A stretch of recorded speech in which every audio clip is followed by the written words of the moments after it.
Bonjour YouTube, on va parler aujourd'hui de Lafarge qui refait un petit peu la une au fur et à mesure des révélations qui sortent concernant cette entreprise.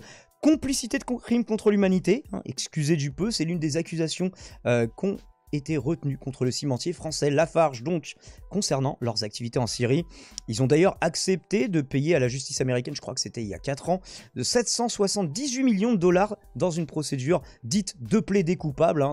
Oui, tu payes en fait une somme pour arrêter les procédures à ton encontre. Et tu reconnais ta culpabilité moyennant finance, mais tu pourrais être condamné à beaucoup plus si les procédures se poursuivaient. On a vu qu'en France, ça arrivait aussi de temps en temps.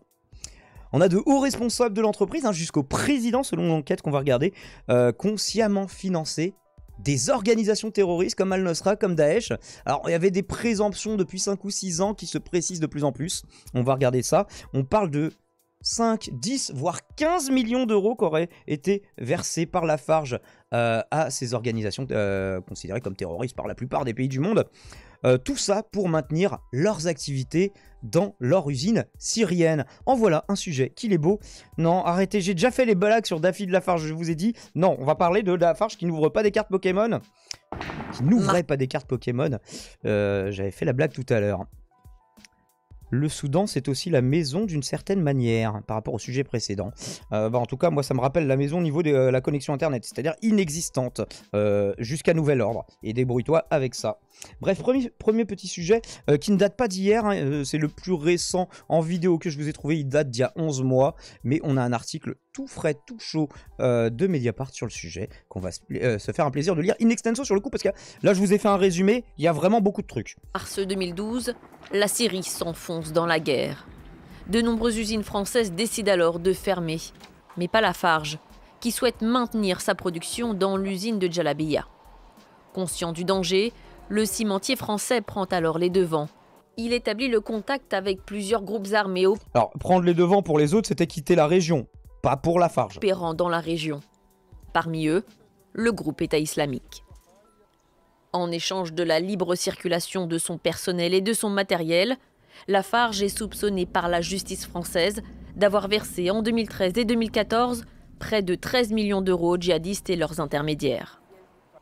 Révélé à Qu'est-ce que c'est le détail de ce qu'on a noté? Achat de roche pouzoulane. Alors, je crois que ça, c'est un matériau issu de l'activité volcanique. C'est pas directement de la roche volcanique, si j'ai bien compris. Pour l'équivalent d'environ 9000 euros. Oui, parce qu'ils utilisaient même comme prestataire de service et comme fournisseur ces orgas terroristes. Du coup. L'été 2016 par des journalistes. Lafarge, une histoire à gerber. Oui, en complément. Alors, je vous le mettrai pas. Justement, j'ai une émission de complément d'enquête qui vous explique, à l'époque, il y a quelques décennies, il y a un siècle, les bails avec les nazis. Donc, oui, Lafarge, visiblement, priorité au pognon, et le reste, j'ai envie de dire, on a un jingle pour ça. Mais on s'en fout. L'affaire tourne au scandale. En septembre, le ministère français de l'économie dépose une plainte. Une enquête préliminaire est ouverte. 2 mois plus tard, Lafarge est visé par une autre plainte, déposée cette fois par 2 ONG. En juin 2017, le parquet de Paris ouvre une information judiciaire. Motif : soupçon de financement du terrorisme en Syrie. 8 cadres et dirigeants sont alors mis en examen. On va voir que depuis, on n'en est plus qu'au soupçon. Hein. 1 an plus tard, c'est au groupe Lafarge d'être à son tour poursuivi. Complicité de crimes contre l'humanité, financement d'une entreprise terroriste, mise en danger de la vie d'autrui et violation d'un embargo. On rappelle, à la base, les mecs font du ciment. Le groupe et 3 dirigeants font appel. En novembre 2019, la justice annule la complicité de crimes contre l'humanité mais maintient les autres charges. Des pourvois sont alors formés par des ONG et parties civiles contre cette décision. En septembre 2021, l'affaire rebondit. Alors Jean-Claude Veillard, oui, effectivement, on nous en parle, qui a négocié avec Daesh. Alors, c'est plus compliqué que ça, Nixou. Même Mediapart, qui fait pas trop des bisous à l'extrême droite, effectivement, le mec, c'est un ancien du RN.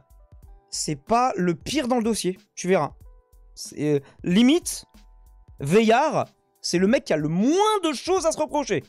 La Cour de cassation, plus haute juridiction en France, confirme la mise en examen du groupe Lafarge pour financement du terrorisme et surtout invalide la décision de la chambre d'instruction d'annuler les poursuites pour complicité de crimes contre l'humanité. Les débats reviennent alors à la cour d'appel. Et selon l'un des avocats présents à ce procès, la Cour d'appel de Paris confirme la mise en examen de Lafarge pour complicité de crimes contre l'humanité. On y reviendra. Bah ça c'est maintenu du coup. Les mecs financent les gars contre qui on fait la guerre, mais allez crever Lafarge. Non mais, puis ce qui est quand même génial, c'est que même si c'est celui qui a peut-être dans les hauts responsables de Lafarge, c'était le monsieur sécurité, la Veillard, un ancien militaire, etc. Enfin vous verrez, on a plus de détails dans l'article. C'est quand même drôle d'avoir des gens du RN qui ne font que parler tout le temps des dangers de l'islam, etc., du terrorisme islamiste et tout ça, et ils le financent. Enfin, bon, ils sont pas trop d'accord, mais ils le font quand même, tu vois. Bref, un sujet assez incroyable, un article de Fabrice Arfi et Mathieu Suc dans le Mediapart d'aujourd'hui. Au départ était une grenouille, j'aime bien le début de l'article. Le 26 juillet 2012, Christian Hérault, directeur général adjoint de la multinationale française Lafarge, leader mondial du ciment, mondial. Je savais que c'était le leader français, peut-être européen, mais mondial, ça je savais pas. Envoie un mail à 2 de ses collaborateurs. Son objet, Siri. Alors, évidemment, pas l'application sur vos iPhones. Arrêtons les blagues tout de suite. L'heure est grave, le pays a sombré dans la guerre civile et cela fait déjà 5 mois que l'ambassade de France a fermé ses portes à Damas, la capitale. Des questions cruciales se posent à l'état-major de Lafarge, qui détient en Syrie la plus grande et la plus chère usine de ciment du Proche-Orient. On verra, je crois que c'est un bail de 280 millions de dollars. Faut-il rester ou partir? Should I stay or should I go? C'était quoi la chanson? Je crois que c'était ça. Comme Total, qu'a pris la décision fin 2011 de partir du coup. J'ai besoin de comprendre car je ne voudrais pas que nous soyons comme la grenouille dans la casserole qui chauffe lentement, mais sûrement grenouille qui ne saute plus, écrit dans son mail Christian Hérault, qui est aussi le président du conseil d'administration de la société propriétaire de l'usine syrienne. Lafarge finalement est restée, et au prix du pire. 2 ans après le mail de Christian Hérault, l'entreprise, née au début du 19e siècle sur les terres calcaires d'Ardèche, de la famille Pavin de Lafarge, parangon d'un capitalisme paternaliste, empreint de valeurs chrétiennes, semble être devenue ce qu'elle redoutait, une grenouille dans un bocal qui, comme dans la fable, meurt de s'être habituée à une eau que l'on réchauffe petit à petit. Comment? En pactisant avec l'État islamique en Syrie, aussi appelé Daesh ou ISIS, pour continuer de faire tourner son usine coûte que coûte. Ah mais coûte que coûte de chez coûte que coûte là. L'histoire d'Hérault avec la Syrie résumait l'histoire du groupe tout entier dans cette affaire et créera d'ailleurs, des années plus tard, un officier de la douane, membre du service d'enquête judiciaire des finances, dans un rapport de synthèse dont Mediapart a pu prendre connaissance. Donc le CSEJF. Le CEJF. J'aime bien. Selon ce document de 62 pages daté de la fin novembre 2020, donc c'est voilà, c'est surtout le fait que ça sorte qui est un petit peu nouveau. Et donc il cite un passage de ce document. Les dirigeants de Lafarge s'étaient habitués à un environnement qui se dégradait progressivement, au point de mettre en péril la vie de la société et du groupe tout entier. Ainsi, en 2 ans, d'une méfiance naturelle devant les risques encourus dans un pays en guerre, soumis à des groupes armés, la direction de Lafarge faisait de Daesh un fournisseur comme les autres, dont les prestations impactaient le prix de vente du ciment et reniaient les marges opérationnelles de la société. On est là les copains, merci Chiomarga pour le follow. Et du coup, la bibliothèque ne réagit pas aux alertes comme d'habitude malheureusement. Ça reviendra jeudi. Alors que l'usine était encerclée par Daesh, que les services diplomatiques étaient tous fermés, que les risques encourus, que les risques étaient maximaux sur les routes, que tous les aéroports étaient condamnés et que les postes frontières avec la Turquie fermaient régulièrement, la fabrication de ciment continuait toujours et Lafarge payait des terroristes pour protéger le site industriel. Let's go! Oh, c'est qu'une nouvelle mafia, bon...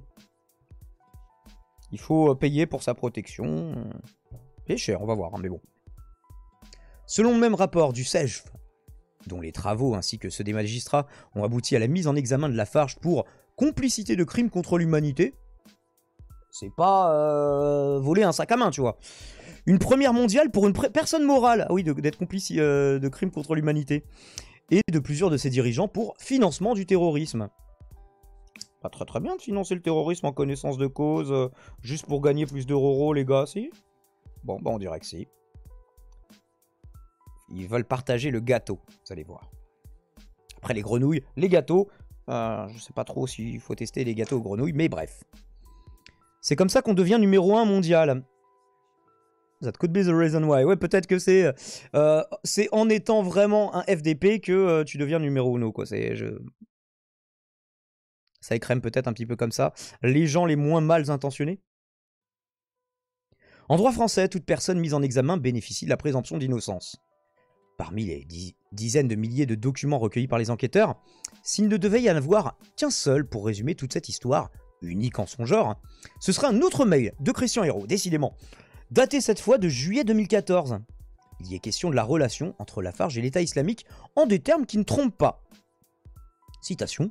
« Il faut maintenir le principe que nous sommes prêts à partager le gâteau. » Il le met entre guillemets, mais il le met quand même. Encore faudrait-il qu'il y ait un gâteau. Pour moi, le gâteau est tout ce qui est un profit. Ainsi est consigné noir sur blanc, en direct si l'on peut dire, le mobile d'un crime que présume aujourd'hui la justice, la cupidité. Le capitalisme, ça permet des trucs fantastiques quand même, je trouve. Hein. C'est un appât du gain qui a fait tomber jusqu'aux dernières barrières morales. C'est ce que l'officier de la douane judiciaire, membre du CEJ, nomme, lui, dans son rapport, l'instinct de survie de Lafarge. L'entreprise, elle aurait coulé sans cette usine. Foutez pas de notre gueule non plus. Voilà, c'est le mec des douanes qui est un peu trop gentil. Je sais pas trop pour la formulation. Je m'en serais tenu à la cupidité. Contacté par l'intermédiaire de son avocate, Christian Hérault n'a pas donné suite aux sollicitations de Mediapart. Ça, c'est assez souvent. Ou c'est via leurs avocats, souvent. Hein. Les compromissions de Lafarge en Syrie ont couvert, d'après l'enquête du CEJ, de nombreuses prestations financières dont ont profité directement ou indirectement les organisations terroristes sur place. Paiement de sécurité, taxation sur les fournisseurs, droit de passage, rémunération des intermédiaires proches des islamistes. Merci Monimite. Ah, c'est comme le monomythe, mais merci pour le follow. Donc ouais, même en fait, il y avait même des intermédiaires entre les terroristes et eux. Et du coup, il fallait alimenter toute la chaîne. Mais une question agite depuis des années de nombreux protagonistes du dossier. Combien d'argent l'entreprise Lafarge a-t-elle versé à des organisations terroristes en Syrie en échange du maintien de son activité? Un rapport des cabinets privés Baker McKenzie et PricewaterhouseCoopers, commandé après la fusion Lafarge avec la société suisse Holcim en 2015, et plusieurs révélations de presse, Zaman Al-Wassel, Intelligence Online et Le Monde, avaient publié, à chaque fois ils vous mettent le lien, avaient évalué à plus de 15 millions d'euros ce montant. Alors on va voir, c'est contesté. Contesté par plusieurs mises en cause.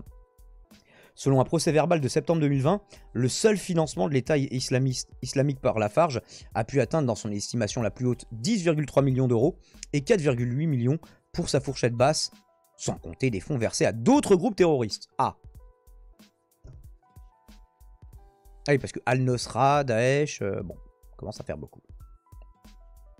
Pour comprendre la descente aux enfers de la multinationale, qui a récemment accepté de plaider coupable aux États... Ah, c'est récemment? C'était quand... Là, on va quand même regarder, parce que je vous ai dit une connerie tout à l'heure, je vous ai dit que c'était il y a 4 ans, mais visiblement pas du tout. Je sais pas pourquoi j'avais retenu ça. C'était en 2022, d'accord, octobre 2022.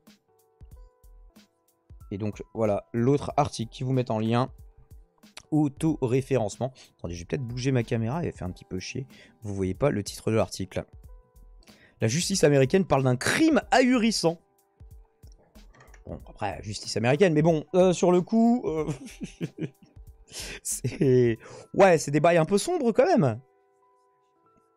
Donc ils ont accepté de plaider coupable aux États-Unis et de payer une amende de 778 millions de dollars pour éviter un procès. Ouais, sachant que l'usine, elle était à 200 ou 280 millions, je sais plus. Et qu'ils estimaient pouvoir gagner 200 millions par an grâce à cette usine. Même dégager un revenu, ils parlaient pas juste de chiffre d'affaires, je crois. Hein. Donc tout ça pour éviter un vrai procès. Ils ont préféré payer un peu moins d'1 milliard. Allez hop, allez, lâchons ça. On est les premiers cimentiers de la planète, let's go quoi. On peut se le permettre. Donc pour comprendre la descente aux enfers, il faut remonter 16 ans en arrière, fin 2007 précisément, quand le géant français s'achète pour 8,8 milliards d'euros la société de droit égyptien Oracom Cement, cimentier aussi sûrement, une filiale du groupe de la famille Sawiris, qui compte en son sein l'homme le plus riche d'Égypte, Nassef Sawiris justement. Cette acquisition, qui signe le premier acte fort du tout nouveau président de Lafarge, Bruno Lafont, arrivé au pouvoir quelques semaines plus tôt, va permettre au groupe de gagner de nouvelles parts de marché dans la région, notamment en Syrie. Entre 2008 et 2010, Lafarge va ainsi construire au nord du pays, à la frontière turque, une usine gigantesque. Le montant de l'investissement est à la hauteur des nouvelles ambitions. Ah oui, j'avais retenu 280, non, c'est 680 millions. D'accord. Oh, c'est pas beaucoup moins que finalement que ce qu'ils ont payé en amende. Donc 680 millions de dollars, comment ça a été financé? Par 16 banques différentes, d'origines différentes aussi d'ailleurs, ils le listent, libanaise, jordanienne, syrienne, la Banque européenne d'investissement, l'Agence française de développement, un fonds danois et quand même un petit peu quelques fonds propres. Oh, il nous reste 2-3, voilà, dans le bas de laine, tu vois. Les projections pour cette nouvelle usine, dirigée et contrôlée depuis la France, font saliver les actionnaires du groupe Lafargue. Ils faisaient ce bruit-là à peu près. Ils étaient là comme ça, excellent. Plus de 2 millions de tonnes de ciment devraient être produites chaque année avec, à la clé, des recettes potentielles estimées à 200 millions d'euros. L'espoir d'une usine profitable était au rendez-vous, mais la guerre brisait les ambitions de la jeune société, résumera l'officier de la douane judiciaire dans son rapport. Plongée dans la guerre civile, la Syrie devient, au mois de mars 2013, une terre de djihad, la ville de Raqqa tombant aux mains de différents groupes rebelles islamistes, dont Ahrar al-Sham et le Jabhat al-Nusra. Un mois plus tard, l'État islamique, né en Irak, arrive à son tour en Syrie, où il recrute des combattants issus des rangs d'al-Nusra. Souvenez-vous aussi de la phrase de Fabius, al-Nusra fait du très très bon boulot, bon, pas que Lafarge. Alors après, c'était pas la même date non plus, parce que ça a continué très très tard. Donc, où il recrute des combattants issus des rangs d'al-Nusra, certains de ses chefs refusant l'alliance avec l'État islamique, l'organisation prête allégeance à Al-Qaïda, connue pour avoir fomenté le 11 septembre. Au mois de juin 2013, le Conseil de l'Union européenne inscrit l'État islamique et le Jabhat al-Nusra sur la liste des organisations terroristes avec laquelle toute relation est interdite. 2013 donc. Cela n'empêche pas Lafarge et ses directeurs en Syrie, Bruno Pecheux et puis Frédéric Jolibois, tous deux mis en examen, de superviser des négociations entre l'entreprise et les terroristes. Bon, on sait que c'est des terroristes maintenant, mais on peut, c'est bon, on peut quand même faire du bise avec des terroristes, les gars. Alors qu'à la fin du mois de juin, les islamistes multiplient les blocages de camions, les checkpoints, les demandes de rançon, des mails issus de Lafarge font état, selon l'enquête judiciaire, de bonnes relations avec Al-Nusra. Je sais pas s'ils trouvaient comme Fabius qu'ils faisaient du bon boulot, mais... Bah quoi, ce sont de vrais aventuriers capitalistes qui ont pris des risques, et le risque doit être rémunéré, non? Non, non, vous allez payer. Enfin, ils vont payer le minimum, malheureusement, avec des procédures de laisser coupable, mais bon. Selon la douane judiciaire, on va peut-être changer l'instru. Selon la douane judiciaire, l'état-major de Lafarge connaît à ce moment-là la nature terroriste de Jabhat al-Nusra, affilié à Al-Qaïda. Oui, et puis Al-Qaïda, c'est quand même connu depuis un petit moment. La société syrienne, ça n'a pas attendu 2013. La société syrienne négocie avec ce groupe armé pour pouvoir continuer à opérer l'usine, poursuit le rapport de synthèse qui ajoute « Un scénario identique allait se reproduire avec Daesh ». Là encore, des mails internes ont été retrouvés. Ils montrent qu'un jour, le directeur de l'usine syrienne de Lafarge a demandé à l'un des intermédiaires du groupe sur place de régler le problème ISIS. État islamique donc. Un autre jour, il a sollicité un autre intermédiaire de négocier avec ISIS. Une autre fois encore, il n'hésitait pas à commander des matières premières à des carrières sous contrôle de Daesh. Bruno Pecheux, directeur de l'usine de 2008 à 2014, savait qu'il finançait un groupe terroriste nommé Daesh, mais il avait l'aval de ses hiérarchies, qui étaient au courant de tout. Il regrettait simplement de ne pas avoir tiré plus fort la sonnette d'alarme, soulignent les douanes. Bah, j'aurais peut-être dû les prévenir un peu plus que... Bon, mais... C'est ça le regret. On n'a pas fait assez de pédagogie. Oh, c'est toujours la même excuse. Fin septembre 2013, un accord est d'ailleurs trouvé entre Lafarge et les terroristes, à la suite de quoi les ventes de ciment repartent à la hausse. Mais l'accord ISIS devrait être renégocié à plusieurs reprises. En octobre 2013, en novembre, en avril 2014, en juillet et en août. souligne le rapport du CEJF, lequel ajoute « Les négociations continuaient, même après le vote et la publication de la résolution de l'ONU numéro 2170 du 15 août 2014, interdisant tout lien avec ISIS. » Oui, mais même si on peut gagner de l'argent, c'est vraiment chiant. Faudrait se faire sauter tous ces règlements-là. Contacté par Mediapart, le premier directeur de l'usine syrienne de Lafarge, Bruno Pecheux donc, n'a pas donné suite, lui non plus. Ah, c'est triste. Quant à son successeur, Frédéric Jolibois, il conteste vigoureusement le rapport de synthèse sur les éléments l'incriminant, selon son avocat, maître Jean Reinhardt. Alors, que sur les éléments qui l'incriminent. Après, oui, tu vas dire, de toute façon, moi je suis au courant que des éléments qui me concernent, et je suis au courant que ça c'est pas vrai, tu vois. Après, pour les autres, peut-être, je sais pas. Bon, c'est tout ce qu'on aura. Il conteste, comme c'était sur un dos très très différent, avec Depardieu, Gérard Depardieu, qui via son avocat, avait contesté tout ce qui pourrait relever du pénal. Par contre, si on peut pas me foutre en tôle, ouais, je l'ai peut-être fait. Je vous renvoie au sujet, à la vidéo et au live qu'on avait fait sur le sujet. Selon la douane judiciaire, les principaux responsables de Lafarge à Paris connaissaient cette résolution de l'ONU. Puisque au niveau international, nul n'est censé ignorer la loi aussi, peut-être. Pourtant, tous, après quelques interrogations, validaient le nouvel accord avec ISIS. Ah, on se pose... Est-ce qu'on veut vraiment dealer avec des terroristes? Bah oui. Ok, on a réfléchi quand même.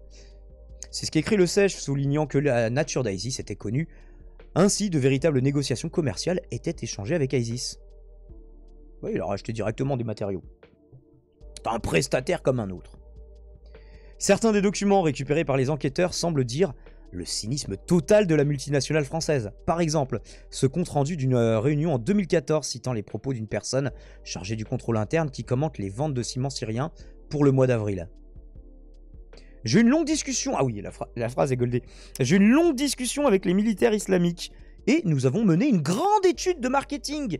Ils seront d'accord pour fournir du carburant, des pneus et de la pouzzolane, on en parlait tout à l'heure. On disait que c'était un peu comme de la pierre ponce, à un taux intéressant et personne ne pourrait débattre leur prix. Let's go! On fait des études marketing avec les terroristes et ils nous fournissent des trucs. Que demande le peuple? Le peuple des actionnaires, hein, évidemment. Jusqu'où est remontée la responsabilité de Lafarge dans sa faillite syrienne? Vous allez voir, au plus haut sommet. Selon l'enquête, donc. Deux personnages en particulier attirent l'attention, outre l'ancien directeur général adjoint Christian Hérault, l'homme du mail à la grenouille. Il s'agit de Jean-Claude Veillard. Vous en parliez tout à l'heure sur le chat, vous semi-spoilez les choses. Qui fut, mais non, mais vous avez raison, qui fut le directeur de la sécurité au moment des faits. Et Bruno Lafont, l'ancien président du groupe tout court. À partir de 2007, 2008, je me souviens plus, il le disait tout à l'heure. Le premier, donc Jean-Claude Veillard, dont Mediapart avait raconté en 2017 ses liens avec le Front National, est un ancien militaire de carrière multidécoré. Très tôt, il fut de ceux rares à dire son incompréhension. Vous allez... donc, oui, Mediapart, ils font pas spécialement des bisous aux droitards, mais pour les gens qui pensent que c'est juste voilà, un brûlo-gauchiste, non, en fait, quand ils disent oui, c'est l'un des rares, et bon, même s'il est d'extrême droite, lui au moins il s'y est un peu opposé, quoi. Très tôt, il fut de ceux donc rares à dire son incompréhension quant à la continuité de fonctionnement de l'usine en Syrie. Il ne s'est pas opposé formellement, après il dira qu'il n'en avait pas le pouvoir. Quand toutes les autres entreprises françaises désertaient la région face aux risques encourus. Il est incontestable que Veillard, dès 2012, n'était pas enthousiaste au maintien de l'activité en Syrie, souligne le rapport des douanes, mais, poursuit le document, malgré des réserves sur les relations avec Al-Nusra, sur des paiements à Daesh, sur la continuité de l'activité, non seulement il n'assumait pas ses positions, mais il aidait les opérationnels à aller à l'encontre de ses convictions. Quoi qu'on en pense, on le fait quand même. Restons professionnels, même si c'est pour financer le terrorisme. Le cas Veillard, aujourd'hui mis en examen pour financement du terrorisme justement, est d'autant plus intéressant qu'il est celui qui, par ses fonctions, faisait le lien entre l'entreprise et les services de renseignement français, avec lesquels il était naturellement en relation en tant que chef de la sécurité d'un groupe implanté dans un pays comme la Syrie. De nombreux documents saisis en perquisition ont permis de documenter l'étendue de ses relations et le nombre de ses rendez-vous sur la période avec plusieurs services. La direction du renseignement militaire, DRM, la direction générale de la sécurité extérieure, DGSE, je crois qu'on appelait les RG avant, non? Ou les RG c'est pour l'intérieur, c'est la DGSI, je sais plus. La DGSI aussi était en relation avec lui. C'est de quelle source? Qu'est-ce qui est de quelle source, Galactique? C'est un document de 62 pages. Il le disait tout à l'heure. Est-ce qu'on va le retrouver? Pourquoi quand je fais un CTRL F, il se passe plus rien? Allô? Voilà. Voilà, c'est le document des douanes, justement. Le service d'enquête judiciaire des finances. Ils ont fait un rapport de synthèse de 62 pages et c'est là-dessus qu'ils s'appuient. Voilà, pour le petit rappel. Où est-ce qu'on en était resté du coup? On a lu tout ça. Selon l'enquête, il n'y a pas de doute sur le fait que les services secrets étaient informés de ce qu'il se passait en Syrie autour de l'usine Lafarge, comme l'ont montré plusieurs articles de presse. Oui, il y a des sujets qui... Il y avait plein de sujets il y a 5-6 ans sur la question. Et il y a beaucoup de choses où on s'interrogeait. On s'interroge moins maintenant. Donc des articles notamment de Libération, mais rien ne permet d'affirmer aujourd'hui que ces mêmes services et derrière eux, l'État ont demandé à l'entreprise de rester sur place. Donc l'État français, il dit si. Alors il y en a un qui va dire un petit peu l'inverse, mais bon. Nous on est très contents d'avoir des yeux et des oreilles, donc quitte à filer du pognon aux terroristes, on veut à tout prix que vous restiez là. En tout cas, rien permet d'affirmer ça. Selon l'enquête, qui est toujours en cours. Je crois qu'on aura plus de biscuits à partir du 10 mai, il me semble. Jean-Claude Veillard était loyal envers son employeur et comprenait les opérationnels, qui souhaitaient continuer malgré tout. Parallèlement, il était loyal envers la France, en donnant tous les renseignements collectés aux services de renseignement de l'État qui luttent contre le terrorisme, donc DRM, DGSI, DGSE, ces derniers ayant fait une expression de demande sans aucune incitation à rester. C'est oui, en fait, vu que vous y êtes quand même, filez-nous les doses, mais on ne vous dit pas restez pour nous donner des doses. En tout cas, c'est la conclusion du rapport de la douane.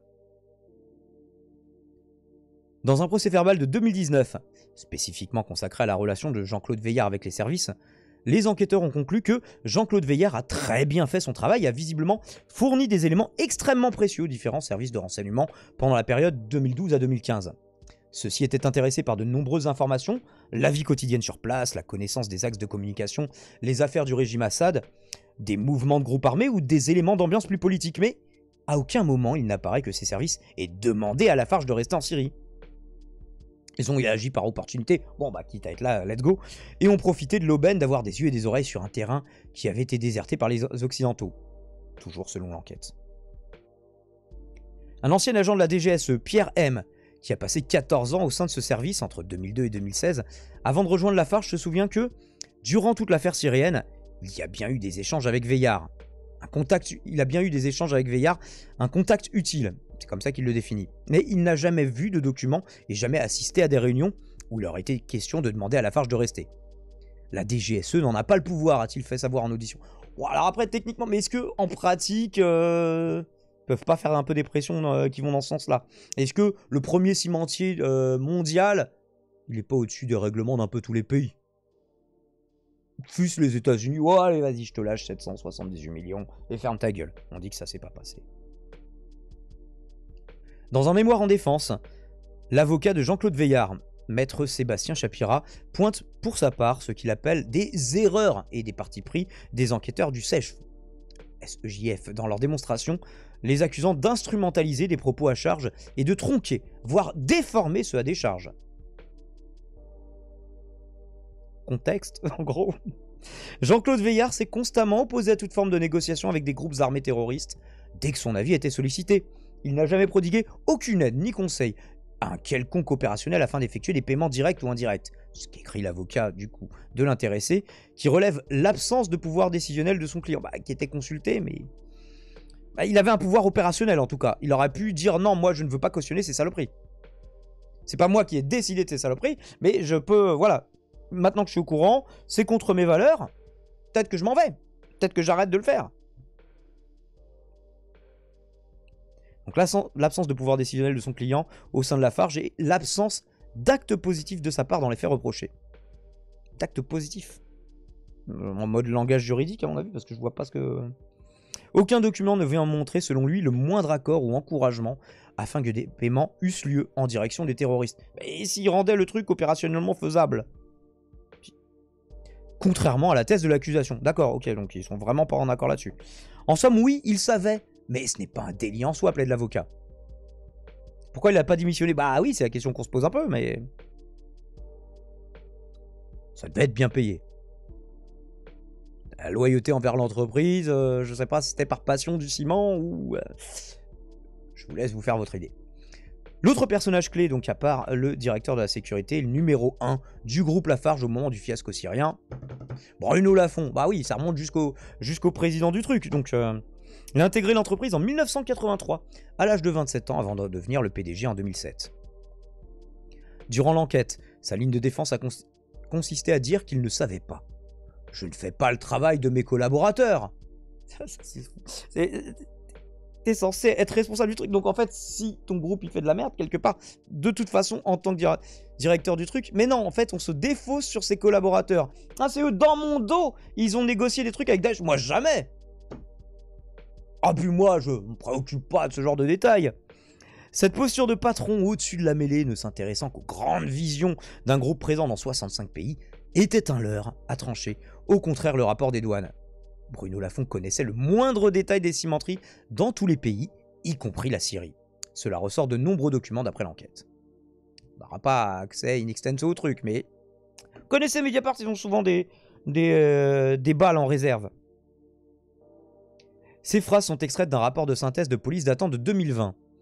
Donnez crédit à une synthèse qui publie des appréciations contredites par d'autres et à un extrait hors contexte d'une garde à vue. Ça y est, le hors contexte est là. D'une garde à vue nous semble pour le moins critiquable.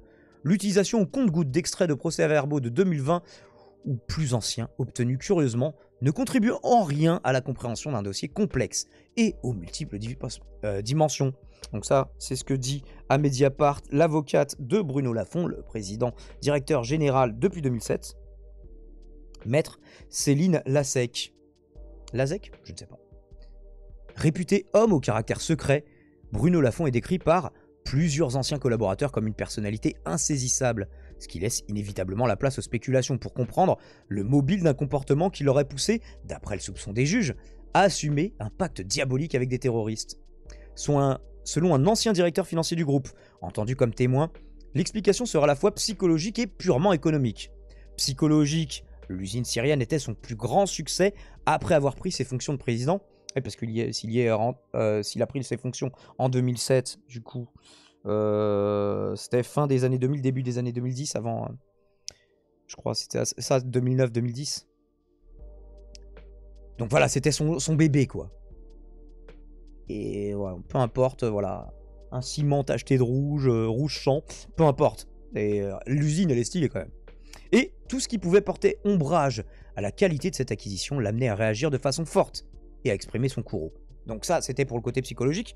Voyons le côté économique. Monsieur Lafont avait des obligations de résultat qui l'amenaient à challenger tout ce qui pouvait conduire à la mise en danger du résultat économique de l'entreprise. Le sacro-saint profit, évidemment. Je vois pas ce qui va pas dans ce système, moi. Bruno Lafont a récemment tenté de déporter la responsabilité de l'histoire ailleurs, à l'occasion d'un entretien qu'il a accordé au quotidien Libération. Les autorités nous ont à minima, encouragés à maintenir nos activités anciennes, pour ne pas dire qu'ils nous ont ordonné, tu vois. Mais quand je dis nous, ce n'est pas moi, ce sont mes collaborateurs, les sous-fifres, qui étaient en relation avec elle, avec les ambassadeurs, les autres administrations, sans dire ce que désignait précisément le vocable les autorités. On va peut-être demander l'avis de Jean-Marie Bigard. Les décideurs! Ah, peut-être ça devait être eux alors. Le 19 septembre prochain, la chambre criminelle de la Cour de cassation doit examiner la validité de la mise en examen de la personne morale, Lafarge SA, pour complicité de crimes contre l'humanité. Pourquoi j'ai retenu le 10 mai, moi? Faut attendre jusqu'au 19 septembre. Ah non, c'est voilà.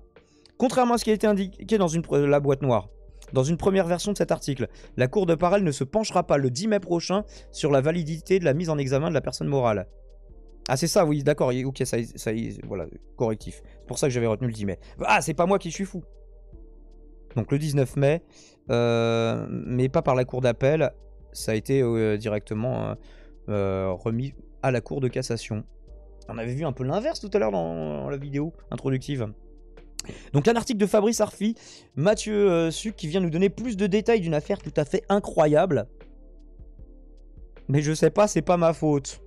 Oui, la défense est un peu légère, effectivement, Orphir. Je suis pas ultra convaincu.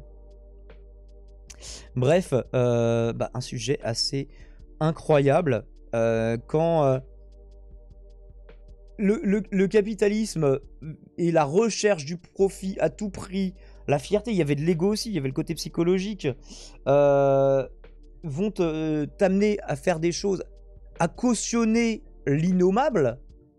Et même quand les parties prenantes, c'est des ultra-droitos qui passent leur vie à conchier l'islam au nom de l'islam, c'est un petit peu. Ouais, voilà, islam égale terrorisme, un peu. Bon, tu finances directement des terroristes islamistes. Quel est le problème? J'ai envie de vous poser la question. Bref, YouTube, merci d'avoir regardé cette rediff. Si vous souhaitez suivre tous les lives, c'est sur Twitch. Dites au revoir à Twitch si vous le souhaitez. Dites au revoir à YouTube sur le chat Twitch si vous le souhaitez. Et abonnez-vous, likez, commentez, faites tous les trucs de fin de vidéo. Ciao, ciao.